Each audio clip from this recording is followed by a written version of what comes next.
So here's an old photograph that I'm printing. It's a couple of years old. I set this still life up of this notebook with a fountain pen and some ink on it, and this lovely grain on this table is beautiful. And I thought to myself, let me print that again. So I'm playing around in the darkroom and I had this idea. Why don't I make it soft focus?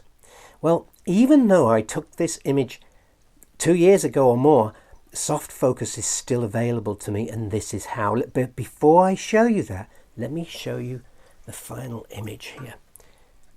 And there is the soft, see the glow in that image? There's a beautiful glow in the highlights, and I really like that, but I've still got contrast and I've still got grain in the wood and so on. So in order to go from here, a hard, sharp photograph, to here, a soft photograph, I'll show you how. So here's how I do it. Here's the enlarger and the lens there set up.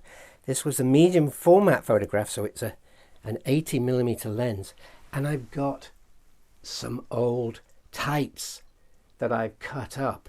And don't tell my wife, I went in her drawer and I pinched these and I cut up these tights, and then I put them over the lens like this. And they've got to be quite tight, if you'll excuse the pun, over the lens, and then pop an elastic band over them like that. Boom. And there I have it. Make sure there's nothing hanging over the image. There we are.